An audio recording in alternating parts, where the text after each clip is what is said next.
जम्मू कश्मीर में target killing जारी है और टारगेट पर रखे जा रहे हैं कश्मीर के बाहर वाले, टारगेट पर रखे जा रहे हैं गैर मुस्लिम, टारगेट पर रखे जा रहे हैं कश्मीरी पंडित और यहीं पर शहादत भी सबसे ज्यादा हो रही है।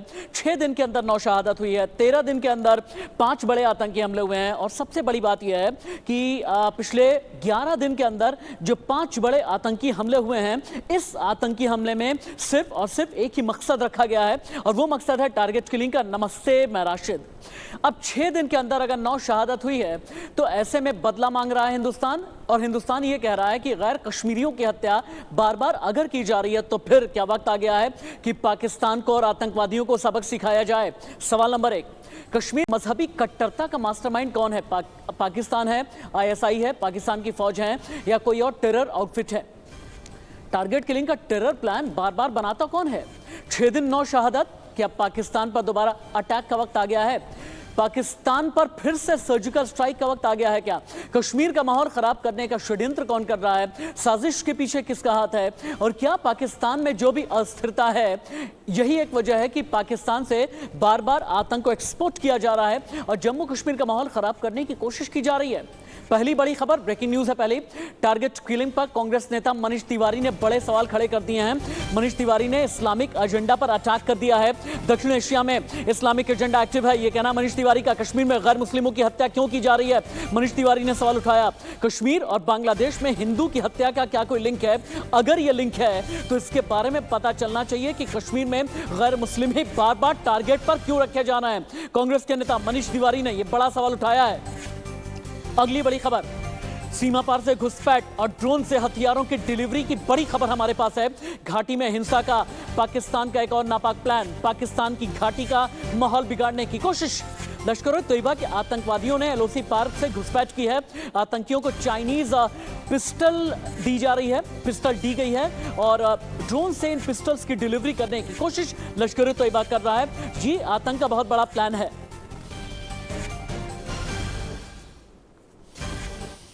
अब आपको हम ये दिखाते हैं कि 6 दिन में 9 सैनिकों की शहादत किस तरीके से हुई है और भारत क्यों बदला मांग रहा है। डेट शीट देखें आप। सबसे पहले 16 अक्टूबर यानी 24 घंटे पहले की खबर आप जान लें। 16 अक्टूबर पुंछ, 2 जवान शहीद। 11 अक्टूबर पुंछ में 5 जवानों की शहादत।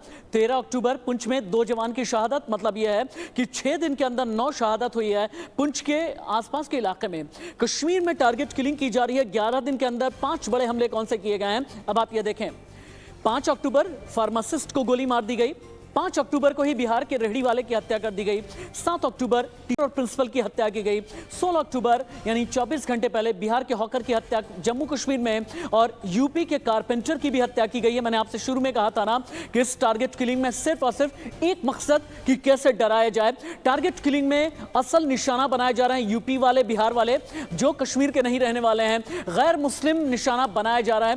टारगेट किलिंग का टेरर आज की तारीख में घाटी में कितना है, रिपोर्ट। दोबारा से कश्मीर घाटी में डर और खौफ का माहौल है क्योंकि कल दोबारा से 2 नॉन लोकल्स को निशाना बनाया गया। पहले ईदगाह में गोलगप्पे वाले को अरविंद कुमार साहब, उनका नाम है, बिहार से वो ताल्लुक़ रखते थे, और उसके बाद एक कारीगर पुलवामा में सगीर अली के नाम से उनको निशाना बनाया गया।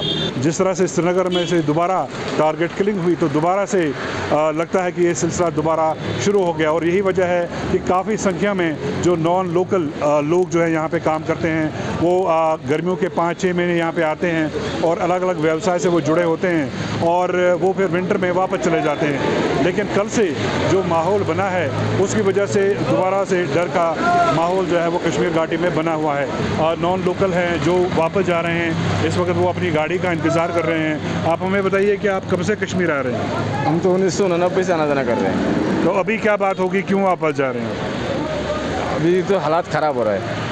अच्छा, यहाँ का माहौल तो पहले से स्थिति ख़राब होने जा रहा है धीरे धीरे। जी जी। तो फिर अपना आपको भी देखना है, जो काम करते हैं उनको उनकी तरफ भी देखना है जी। इसलिए धीरे धीरे बंदा तभी आपसी जा रहा है। तो गाड़ियों में भी काफ़ी नॉन लोकल जो लोग हैं वो बैठे हुए हैं और वापसी के सफ़र पे हैं। वो जम्मू वो यहाँ से जाएंगे और वहाँ से फिर आगे ट्रेन पकड़ के अपने अपने घरों को जाएंगे। तो कोशिश यही की जा रही है कि प्रशासन जो है वो कम से कम एक सेंस ऑफ सिक्योरिटी इन लोगों को दे दें ताकि वो यहाँ पे रुके रहें। तो जम्मू कश्मीर में टेरर किलिंग तो बढ़ती जा रही है, लेकिन सेना ने भी ऑपरेशन क्लीन चलाया है। 8 दिन में 13 आतंकियों को किस तरह से ढेर किया गया है। आतंकियों के ढेर होने की डेट शीट क्या है, अब आप ये देखें। 16 अक्टूबर पंपोर और पुलवामा में दो आतंकी ढेर किए गए। 15 अक्टूबर श्रीनगर में एक आतंकी मारा गया। 15 अक्टूबर पुलवामा में एक आतंकी को ढेर किया गया। 13 अक्टूबर पुलवामा में एक आतंकी मारा गया। 12 अक्टूबर को शोपियां में 5 आतंकी मारे गए और वहीं 11 अक्टूबर को अनंतनाग में एक आतंकी ढेर किया गया। 10 अक्टूबर को अनंतनाग में एक आतंकी मारा गया। 8 अक्टूबर को श्रीनगर में एक आतंकी मारा गया। लेकिन जितने भी LOC से लगे हुए इलाके हैं, चाहे वो बांदीपुरा है, चाहे वो श्रीनगर है, चाहे वो पुलवामा है, चाहे कुलगाम है या फिर पहलगाम, इन सभी इलाकों में एक ऐसा लिंक निकल करके सामने आ रहा है जहां पर TRF वाले काम कर रहे हैं, जहां पर ULF वाले काम कर रहे हैं। और ये जो इलाका आपको अभी नजर आ रहा है ना, ये इलाका अपने आप में बहुत कुछ कहता है, बहुत कुछ बताता है। और LOC से लगे हुए जितने भी सेंसिटिव इलाके हैं घाटी के, इन्हीं को टारगेट किया जा रहा है। लश्कर ए तोयबा के आतंकी आते हैं, अपने बैनर को बदल लिया है और आकर के सिर्फ और सिर्फ टारगेट किलिंग को ही अंजाम दे रहे हैं। ये ऐसा नहीं है कि कोई बहुत बड़े जत्थे में आते हैं, 1 या 2 होते हैं, स्कूटर पर आते हैं, बाइक पर आते हैं, निशाना बनाते हैं। अब सवाल यह है कि आतंकियों का निशाना कौन है। अगला ग्राफिक्स, आतंकियों के निशाने पर हैं गैर मुस्लिम, कश्मीरी पंडित, BJP कार्यकर्ता, स्थानीय निकाय के लोग, जम्मू कश्मीर पुलिस के जो अधिकारी हैं वो होते हैं, और इसके अलावा दूसरे राज्यों से आए हुए लोग, जैसा कि मैंने शुरू में कहा था, यूपी के लोग होते हैं, बिहार के लोग होते हैं, जो इनके निशाने पर हैं। आतंकी अब नई रणनीति बनाने लगे हैं। ये पहले जैसी रणनीति नहीं है, आतंकियों की रणनीति अब बदलने लगी है। कैसे, अब आप देखें।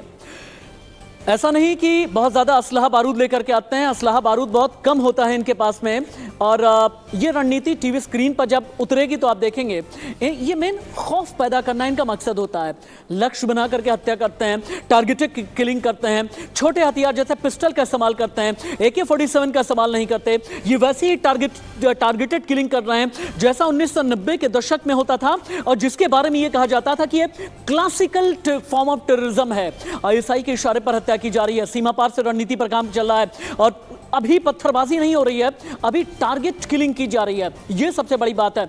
लेकिन ये आतंकी बौखला क्यों गए हैं, एकाएक आतंकी हमले क्यों बढ़ने लगे हैं। विस्थापितों के लिए केंद्र सरकार ने बड़ा फैसला कर लिया। 370 हटने के बाद हिंदुओं ने घाटी छोड़ी। वैसे अभी हम जो आपको दिखा रहे हैं ना, पाकिस्तान में कितने टेरर आउटफिट काम कर रहे हैं, हम आपको अभी ये दिखा रहे हैं। पाकिस्तान में लश्कर ए तोयबा है, पाकिस्तान में जमातुल दावा है, जमातुल अहरार है, तारिक गिदार है, हरकतुल मुजाहिदीन है, हरकतुल जिहादीन है, पाकिस्तानी तालिबानी है, तहरीक तालिबान पाकिस्तान है। ये पाकिस्तान में असल में टेरर आउटफिट हैं जो हम अभी आपको दिखा रहे हैं। लेकिन अब यहाँ से ग्राफिकल इनपुट चेंज करें, ग्राफिकल इनपुट बदलेगा तो आप ये देखेंगे कि क्यों आखिरकार आतंकी हमले बढ़ गए हैं और ये आतंकी क्यों बौखला गए, हम आपको दिखाएंगे। लेकिन उससे पहले एक ब्रेकिंग न्यूज़ आपको दिखाते हैं। ब्रेकिंग न्यूज़ जो मेंढर से आ रही है। जम्मू कश्मीर में आतंक के खिलाफ सुरक्षा बलों का ऑपरेशन बहुत तेज हो गया है। पुंछ में लगातार 7वें दिन जारी है सर्च ऑपरेशन। सुरक्षा बलों ने 2 से 3 संदिग्धों को हिरासत में लिया है। पुंछ के मेंढर से हिरासत में लिए गए हैं संदिग्धों में एक महिला भी शामिल है। आतंकियों को मदद पहुंचाने का आरोप। पुंछ की रिपोर्ट। खिलाफ चल रहे ऑपरेशन के आज 6ठे दिन भी ये ऑपरेशन जारी है। आपको बता दूं कि अभी तक इस ऑपरेशन में जो आतंकियों के खिलाफ चल रहा है उसमें 9 भारतीय जवानों की शहादत हो चुकी है और ऑपरेशन अभी जारी है। जानकारी के मुताबिक कल देर शाम सुरक्षा बलों को, भारतीय सेना के जवानों को बालाकोट के इलाके में जो फॉरेस्ट एरिया पड़ता है मेंढर में, वहां पर जो सूबेदार अजीत सिंह हैं और नायक हरिंदर सिंह जो हैं, उनके शव जो हैं वो मिले हैं। जंगल का इलाका है जिस वजह से सुरक्षा बलों को काफी दिक्कतों का सामना करना पड़ रहा है। माना ही जा रहा है कि इन आतंकियों ने जंगल के अंदर अपने हाइडआउट बना रखी हैं, जहां पर ये छुपकर भारतीय सेना के जवानों पर फायरिंग कर रहे हैं और उनका नुकसान करने की कोशिश कर रहे हैं। स्पेशल फोर्सेस के जवानों को यहाँ डिप्लॉय किया है ताकि जल्द से जल्द इन आतंकियों का सफाया किया जा सके और वहां जंगल को एक बार फिर से क्लियर करके जो है वो कामयाबी हासिल की जा सके। माना ही जा रहा है कि जल्द ही भारतीय सेना छुपे हुए आतंकियों को वहां से मार गिराएगी।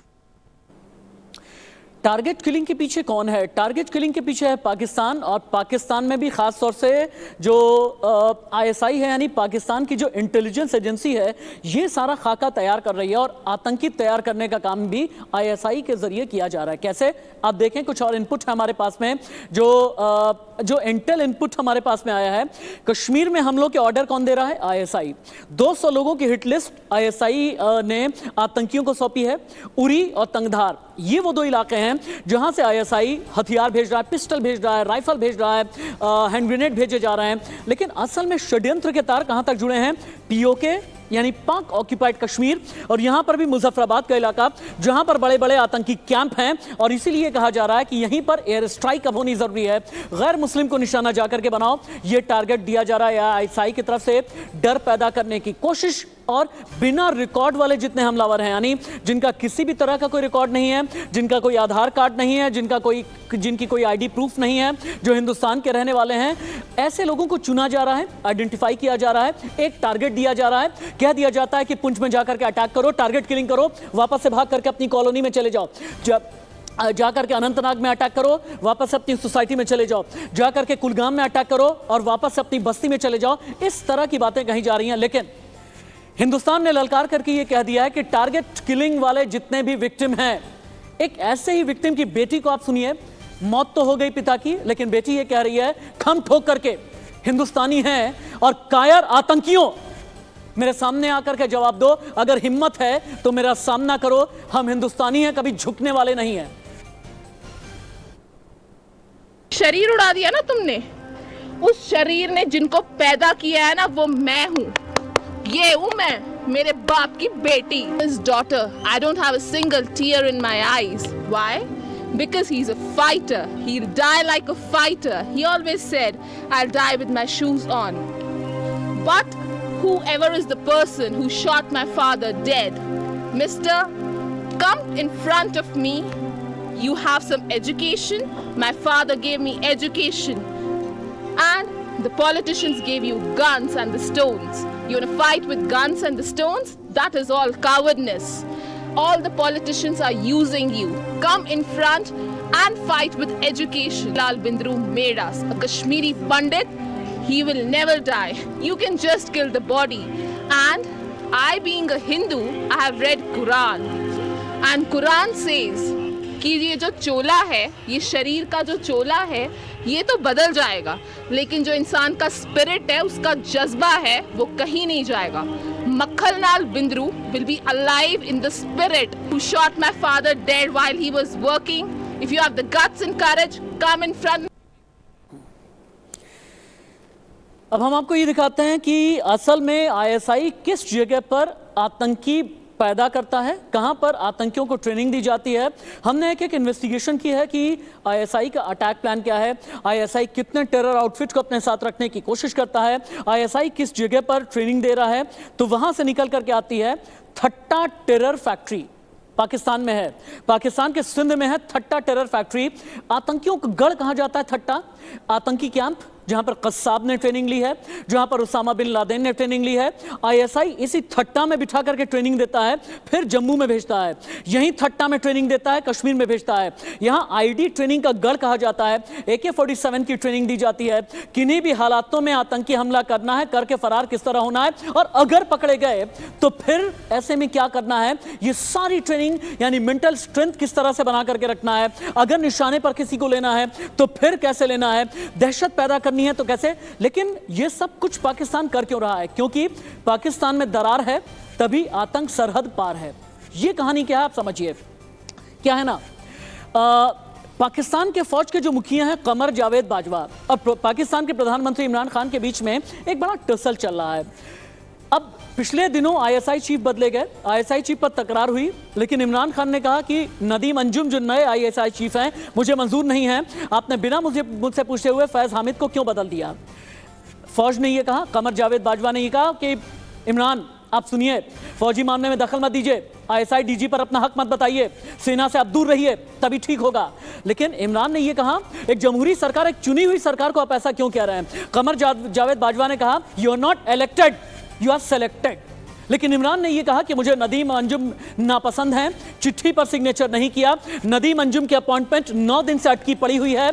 और वहीं फौज और प्रधानमंत्री के बीच में, यानी पाकिस्तान के प्रधानमंत्री के बीच में एक पावर टसल चल रहा है। यही एक टसल है जहां पर पाकिस्तान अपनी अस्थिरता, अपनी अनस्टेबिलिटी को एक्सपोर्ट कर रहा है आतंक के तौर पर हिंदुस्तान के अंदर। लेकिन टेरर किलिंग के बाद जो हिंदुस्तान के आंसू हैं ना, अंगारे कैसे बन गए हैं, देखिए।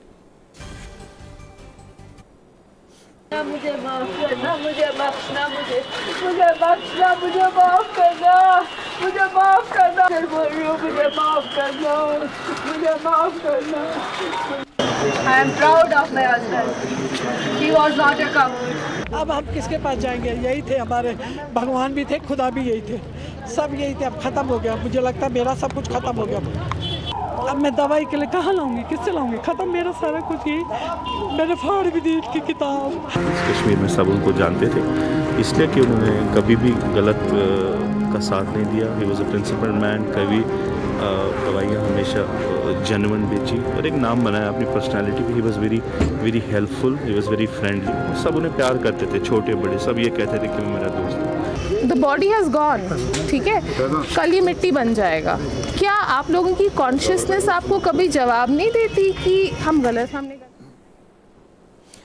भारत ये कह रहा है कि हिंदुस्तानी फौजियों का जो बलिदान है ये ज़ाया नहीं जाना चाहिए। भारत ये कह रहा है कि जितने भी गैर कश्मीरी या गैर मुस्लिम की मौत हुई है टेरर किलिंग में, उनकी मौत भी ज़ाया नहीं जानी चाहिए। पाकिस्तान से बदला ज़रूरी है। एक ब्रेक पर जाएं, उससे पहले हेडलाइंस प्रस्तुत करता है डॉक्टर और